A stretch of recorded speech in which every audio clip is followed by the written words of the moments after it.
to the Motocross Raffle draw in Berwick Speedway Training Academy, sponsored by Grant Henderson Tankers. Coming up today, we're going to speak to all the guys that are involved with the training track. The brainchild, of course, of Scott Courtney and Gary Flint, and always got a hardy band of volunteers that are helping them through this project. We're going to be speaking to them. Of course, we're going to be doing the raffle, and we're going to be doing that with James Greaves soon, and we'll also have information about more ways of fundraising we're going to be doing in the next couple of weeks, so stay tuned for the draw.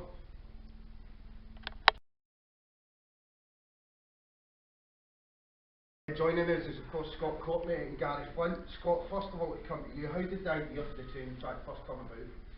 Well, we've always been on getting something up and running. I mean, especially since the Lithgow folded back in the day. You can see that the sort of turnaround of riders has been thin on the ground since then. And the opportunity's been quite hard to come by to find the land. Gary had touched base with the guys at Dunn's Motocross and struck up a deal there. So yeah, it was sort of something that we've been sort of waiting to bounce on for quite a number of years. But yeah, the BSPA had also came forward with a project where they would put up $5 grand, £2.5 grand loan, £2.5 grand grant, and then if we could provide the necessary information that would prove to them that it was a legitimate project, they would supply that. So that kind of got the ball rolling initially, and here we are now. What stage are you at in the construction of the track? We've just put most of the drainage in, which probably doesn't sound like it's too far on, but when you look at where we started, which was cutting into a massive hill, laser leveling the land, putting a road into the venue, we've sort of moved a lot of earth to get where we are. So the fence posts are up. The next stage will be to put the sub base in, which is basically a type 1 aggregate, packed down, and once we get that to the level that we need, we've been sponsored by Ronnie Anderson for the first part of the shale to come. So I've said it before, but we've kind of already got the icing on the cake. We just need to bake the cake. So, but yeah, we're doing pretty well with that, and obviously with the help from yourselves and Grant Henderson, that's helped us sort of look towards achieving getting the sub base and getting it put in. Of course, as I said, Gary, you've got a hardy band, but all guys that have been involved in the sport. How important do you think that was to get the training track right for obviously generations and ex-speedway riders? It's massively important. I mean, we're pretty lucky up here to have so many guys about that kind of know the sport and know what they're doing. Tommy built a track back home in Hungary. Aaron's very good with the machinery side of things, and Derek's just Derek. You know, Just good to have it. His crack's no bad. Well, so it's pretty massive for us to, me and Scott, if we're too busy, like Scott will be pretty busy with Berwick now. I'll be pretty busy with Leon. It's good to have 3 guys that know what they're doing, and we can just step back and say, get on with it and do what you need to do. Of course, you mentioned at the start there, Scott, about coming into the side of a motocross track, but how crucial was it to get the first stages of this right, to get the right track shape? Obviously, but for going forward, you don't want to have to revisit the construction. No, I mean, it probably would have been easy to rush into it and kind of do it in a sort of less professional manner and end up with a track that doesn't really do what we want it to. We wanted to build a track that gives a lot of variety with lines and stuff. So we put about 140 metre inside line, and the track's about 12 metres wide. So we can sort of use, on one given day, we can do a big, fast, sort of wide circumference of the track, and then we can teach kids to sort of get around the inside. Well, it's better qualified people than me, but yeah, it's super important. I mean, we've had the land laser leveled by Doogie Redpath of Willa, which is a massive thing. That way we can actually put the correct cambers on the track, so that anybody knows, you can have a good shape, but if you have adverse cambers, you can be battling against sort of the gravity side of it, which isn't much fun. We want it to be a lot of fun to ride as well, so casual people can come and practice and come and make the most of a venue that we think will be great for Scottish Speedway, Borders, in North of England, all over. Of course. We'll get a wee word with Derek and Thomas just now as well. Thanks very much, guys. First, I know you've not been particularly keen to get involved in the sport since you retired in 2014. What made you want to get involved in this, and more importantly, will we be seeing you giving out some lessons when it's up and running? I think we're probably the wrong guy to be getting anybody lessons to ride Speedway.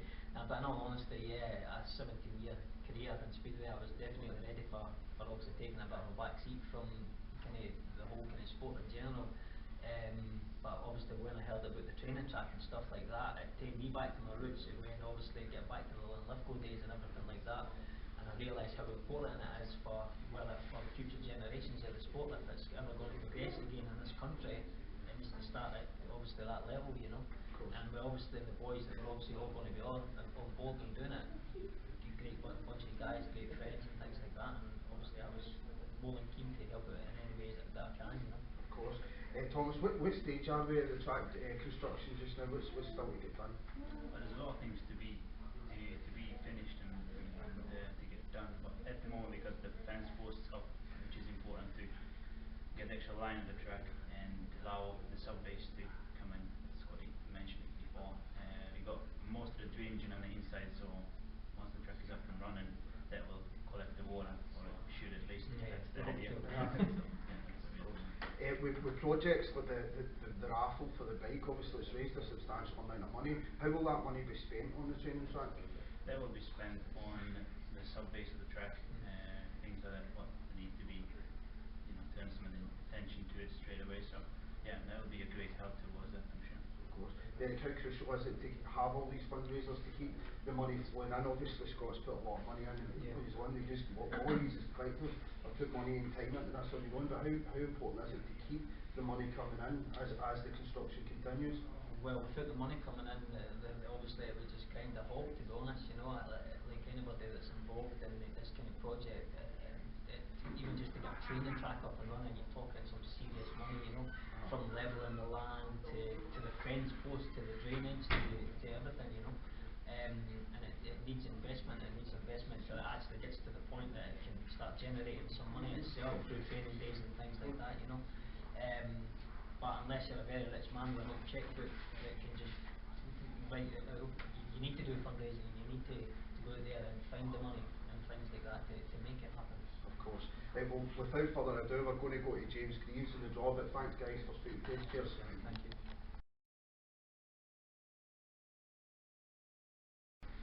Joining us now is Speedway legend James Greaves. I'm blushing a wee bit as I'm saying that there, James. I know if we speak to you in the past that you've got a passion about developing young talent. How important is it for British Speedway for these projects? Well, it's very important for British Speedway to get young kids up and running. So this project's vital for Scottish Speedway, England, everything. So yeah. Obviously, you've got to give the guys a lot of credit here. This is just something that I think the guys will come up in a pub one night, but it's actually got a bigger ramifications than that. So we've got to give them credit. But it's not just Berwick that will benefit for this track. As you mentioned there, you get Scottish Speedway, Northern Speedway as well that will benefit from this. The whole of Britain. That's what all the other clubs need to remember. So it's not just about Berwick Speedway. This is about the whole of British Speedway. So that's why all the clubs need to get together. For me, anyway, they need to help the Berwick training. Of course. During your career, you actually rode for Glasgow, Edinburgh, Berwick, Newcastle, and Redcar, so you get fair experience with Northern Speedway. But do you think that maybe it's about time that the clubs in particular maybe got together and funded some sort of training track as well? Obviously Glasgow are talking about having their own training track, but whether they are, I don't know. But in the meantime, I think they all should get together, even help out financially with this training track, because as I said, not just Berwick are going to gain out of this. Maybe Glasgow will get a superstar out of this training track, or Newcastle. So it's not just Berwick. It's not a Berwick only thing. It's out with that. So hopefully some club in Britain will gain. Of course. Right, without further ado, we're going to go to the draw, but James, you brought a wee last minute prize that we're going to give away as a second prize in the draw today. Again, we would like to thank everybody who donated an incredible £2,800 was raised for this particular project on its own. As I said, we're going to announce some other ways that you can get involved with funding. James has kindly donated a couple of things. So we're going to get on with the draw now, our sophisticated draw, which is a Tupperware box with cut up bits of paper. You can't hide the tick. So James, if you would like to draw out, if you could just explain what this is. I think it's a top from, what year did you say it was? That was 2005. 2005. So this is going to be the second prize in the draw. So if you want to draw that out first, Jimmy boy.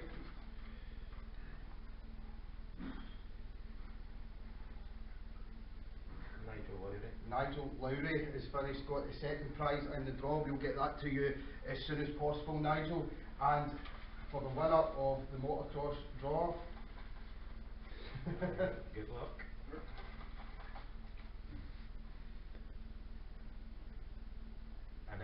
Annette Wilson, congratulations Annette Wilson, you have won yourself a KX85. I'm sure you're going to put it to fantastic use.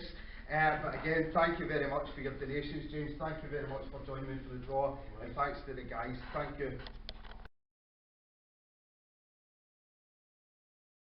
As I said, we're going to do some more fundraising, and one of the ways we're going to fundraise is we're going to do a bonus ball draw, so 59 numbers. They'll cost you £5 a piece for a bonus ball, but the prize for this is James Greaves' Wolverhampton top. James, if you could just hold that up there for us. A nice esteemed Will Sport top. That was when leathers were no longer required, James, I'm assuming. I know, it was when I was doubling up, and obviously I never had their team suit. Instead of them buying me a complete team suit, they gave me these to wear, and it had my name on the back as well. So what we're going to do is, with the winner of for the winner of this competition, we'll give the first prize with the Greaves on the back, and then of course we've got a second prize. It doesn't have a name on it, but it's a Wolverhampton top from the same year, so that'll cost you £5. Of course, we would like to thank Grant Henderson again, who's given us a fantastic prize. What we're going to do is we're going to release details of a silent auction. He's actually gave us some golf at Loch Lomond at the Carrick Golf Course. It's either 2 4 balls or a corporate day for 12 people. As I say, we'll release details in the next couple of weeks, and we'll announce a winner of that, a closing date on that, in the next couple of weeks via social media. Same with the top as well. We'll release a date for that in the next couple of days. But hopefully, if you dig deep, this all goes to a very important cause for Brick Speedway. So dig deep, and hopefully you could be the proud owner of James Greaves' Wolverhampton top. Again, thank you, and hopefully you get involved.